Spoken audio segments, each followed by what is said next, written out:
La clase de hoy nos ocupa en la teoría de la otra cónica, que es la hipérbola. Vamos a empezar por la definición. Dice que son todos los puntos del plano cuyas distancias a dos puntos fijos llamados focos restadas son iguales a una constante.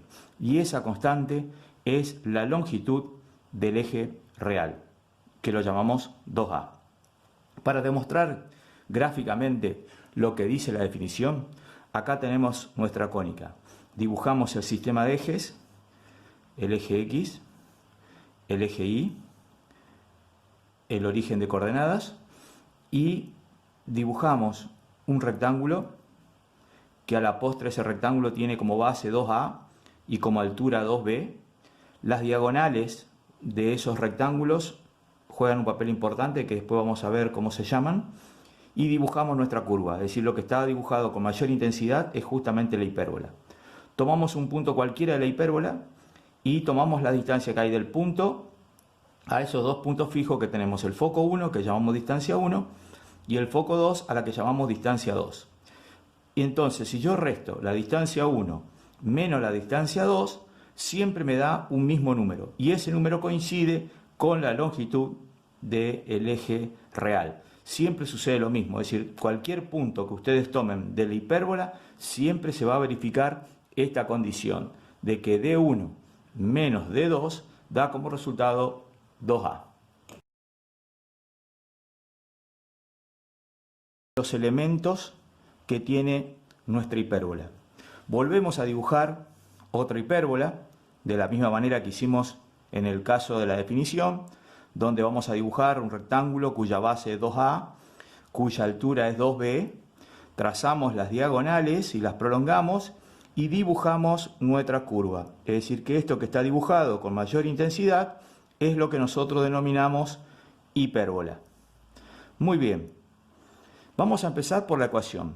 La ecuación canónica de la hipérbola es x al cuadrado sobre a cuadrado menos y cuadrado sobre b cuadrado igual a 1. El estudiante, si relaciona las cosas, dirá, mira, es media parecida a la elipse, tiene razón, hay una diferencia importante que acá en la elipse iba más y en nuestra hipérbola es un signo menos. Los valores de a cuadrado y b cuadrado, acá lo que importa es quién es la variable que está positiva. La variable que está positiva es la que lleva el a cuadrado y la variable que está negativa es la que lleva en su denominador el valor de b cuadrado. La ecuación general de nuestra hipérbola es justamente b cuadrado x cuadrado menos a cuadrado y cuadrado menos a cuadrado por b cuadrado igual a 0. Tenemos como elementos importantes la longitud del eje real. En algunos casos lo llaman eje transverso porque justamente la curva corta a uno de los dos ejes, no a los dos. En este caso corta al eje horizontal, es decir, al eje de las X, y ese lleva el nombre de eje real. Por lo tanto, la longitud que va del punto A1 al punto A2, que son los vértices, denominamos eje real y se calcula como 2A. La longitud del eje imaginario, también llamado eje conjugado o eje no transverso, porque la curva no lo corta, que en este caso es el eje Y, se calcula como 2B. La distancia focal, que es la distancia que hay entre los focos, se denomina 2C. El problema es cómo calculamos C. En el caso de la hipérbola, C se calcula como C cuadrado es igual a A cuadrado más B cuadrado. Entonces, C será igual a la raíz cuadrada de A cuadrado más B cuadrado. Una vez que tenemos ya la longitud del eje real, longitud del eje imaginario y la distancia focal, pasamos a las coordenadas de los vértices. Si bien los vértices son los puntos donde la curva corta los ejes coordenados, acá veremos que nuestra curva solamente corta uno de los dos ejes, pero también seguimos llamándolo vértice a B1 y B2, que en definitiva son dos puntos de relación nada más, porque no son puntos donde la curva cortaría a los ejes. Tendríamos el vértice A1, A0, el vértice A2 menos A0, el vértice B1, 0B, el vértice B2, 0 menos B, y las coordenadas de los focos, donde siempre el eje focal estaría ubicado sobre el eje real, tendríamos el foco 1, C0, y el foco 2, menos C0. La excentricidad, en este caso particular, se calcula exactamente igual que la elipse. pero es mayor que 1. Al ser C mayor que A, obviamente este cociente tendrá que ser obligatoriamente mayor que 1. Quiere decir que si la excentricidad es menor que 1, estamos en presencia de una elipse. Y si la excentricidad es mayor que 1, estamos en presencia de una hipérbola. El lado recto se calcula exactamente igual que la elipse, es decir, 2b² sobre A, y habíamos visto que el lado recto no era nada más y nada menos que un segmento perpendicular al eje focal que pasa por el foco. Y las asíntotas, que son dos elementos que solamente lo tiene la hipérbola, son dos rectas, y estas rectas que figuran acá Massa les puso que esas son las asíntotas, y son dos rectas que pasan por el origen de coordenadas y se calculan. Una es b sobre ax y la otra es y igual a menos b sobre ax. Ahí tenemos entonces todos los elementos de nuestra hipérbola.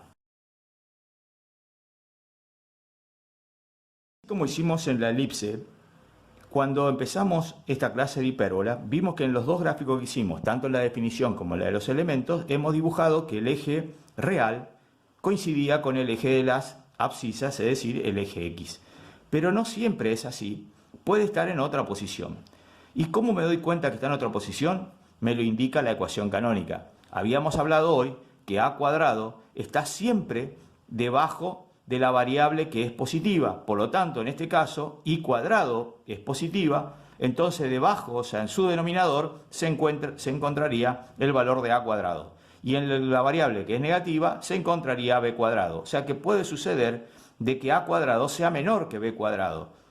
En el caso de la hipérbola, lo que nos importa es quién es el signo positivo y quién es el signo negativo. Entonces, acá cambia la ecuación respecto a la anterior, porque es y² sobre a² menos x² sobre b² igual a 1.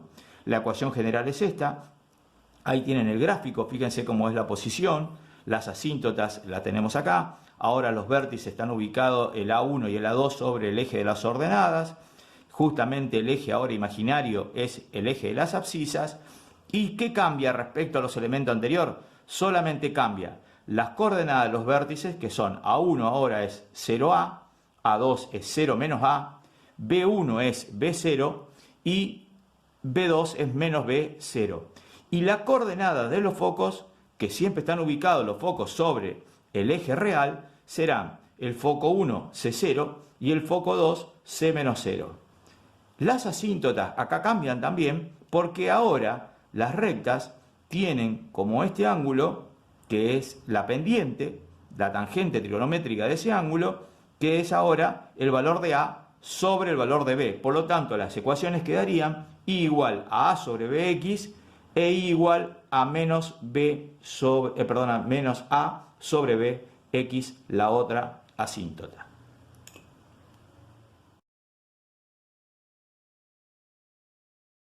Para terminar la teoría, vamos a ver el caso particular de la hipérbola que estuviera desplazada, es decir, en realidad es un caso más general, que en los casos anteriores nosotros vimos que el centro de nuestra hipérbola coincidía con el origen de coordenadas, pero no siempre ocurre eso y puede suceder que el centro de nuestra hipérbola esté ubicado en otro valor que no coincida con el origen de coordenadas, tal como hicimos este gráfico acá. Acá Massa le dibujó el sistema de ejes original, el X, el Y, abscisa y ordenada, y vemos que el centro de nuestra hipérbola está ubicado sobre otro lugar, por lo tanto dibujé con líneas de eje dónde estaría el centro de nuestra hipérbola. Volvemos a hacer el rectángulo 2A y 2B, trazamos las diagonales que eran las asíntotas y dibujamos, esta sería la curva. Obviamente la ecuación cambia y cambia sustancialmente. La ecuación de una hipérbola desplazada quedaría x menos x del centro todo elevado al cuadrado sobre a² menos y menos y del centro al cuadrado sobre b² igual a 1, cuya ecuación general es de la siguiente manera: ax al cuadrado más bi cuadrado más dx más ey más f igual a 0.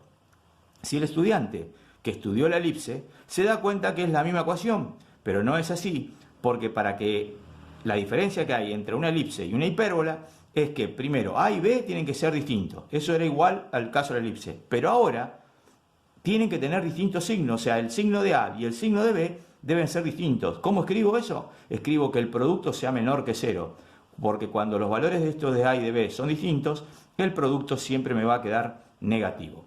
Y para terminar la teoría vamos a agregar un caso muy particular que se denomina hipérbola equilátera. ¿A quién denominamos hipérbola equilátera? Cuando el valor de A y el valor de B son iguales, ese rectángulo pasa a ser un cuadrado del lado 2A. Y en ese caso, la hipérbola queda como ecuación la siguiente: x al cuadrado menos y cuadrado igual a a cuadrado. Quiere decir entonces de que cuando tengamos una situación como esta, debemos pensar que se trata de lo que nosotros denominamos una hipérbola equilátera. La particularidad que las asíntotas formarán un ángulo de 45 grados con los ejes X e Y. Muy bien, eso ha sido toda la teoría correspondiente a la hipérbola.